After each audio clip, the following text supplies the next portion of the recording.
Olá pessoal, sejam todos muito bem-vindos à nossa segunda aula do Dipper.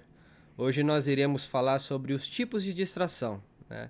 Para quem não me conhece, meu nome é Leonardo. Fique firme na sua cadeira, aperte o cinto e bora lá. Bom, vamos lá. Primeiro tipo de distração, eu acho que é o mais conhecido de todos, é o entretenimento, né?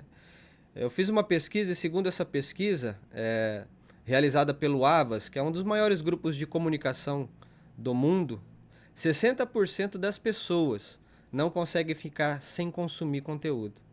56% desistiriam de dormir para maratonar séries no Netflix. E 37% afirmam não viver sem a Netflix. E você observa só por essa pesquisa que realmente o entretenimento ele tem causado um enorme prejuízo para nós, como um efeito de distração, né? Porque você deixa de fazer outras coisas que são de extrema importância para ficar, infelizmente, enclausurado diante de uma tela de televisão, né?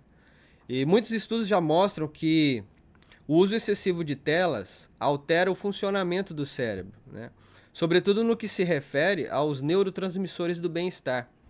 Quando usados de maneira não saudáveis, a rede social contribui com alguns níveis de dependência no sistema de recompensa cerebral, né? Isso porque os estímulos constantes disparam a produção da dopamina, né?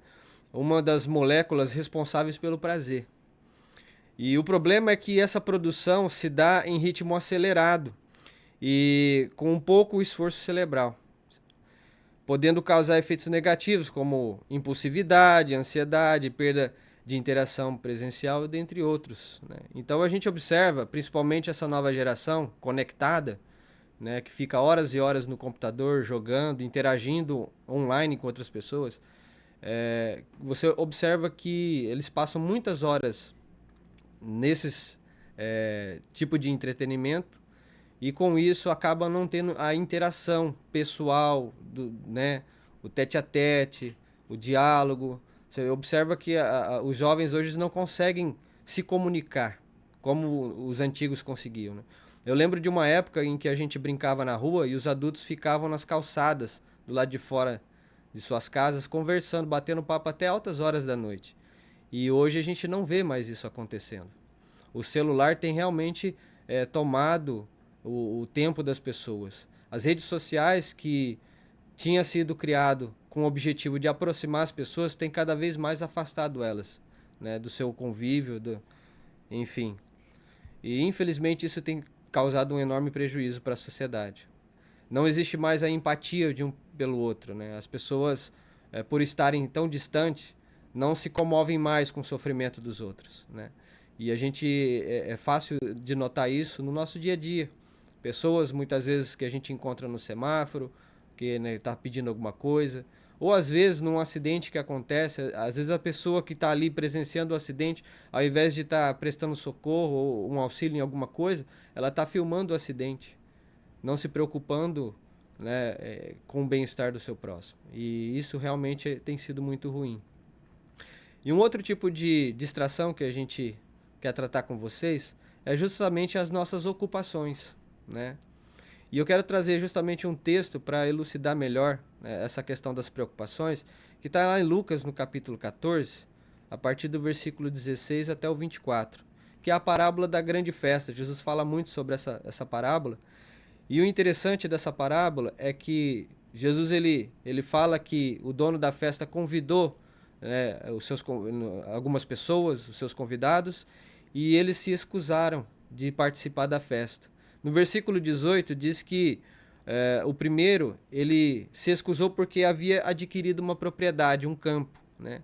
E se a gente parar para pensar em cada uma dessas desculpas que foram dadas, elas são de fato assim, se a gente olhar dentro do nosso contexto cristão, elas são aceitáveis.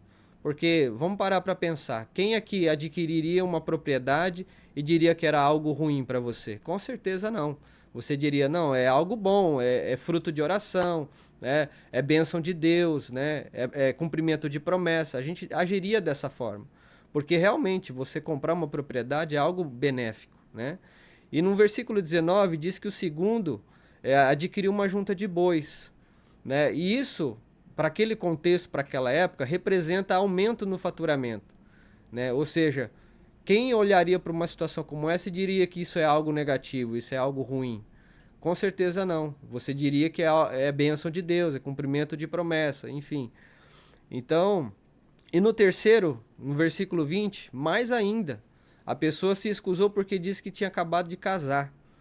Então você não acharia que o casamento seria algo ruim, você acharia que o casamento é algo bom, é bênção de Deus, até porque a palavra diz que nos diz assim que o Senhor criou o casamento, criou a família, né?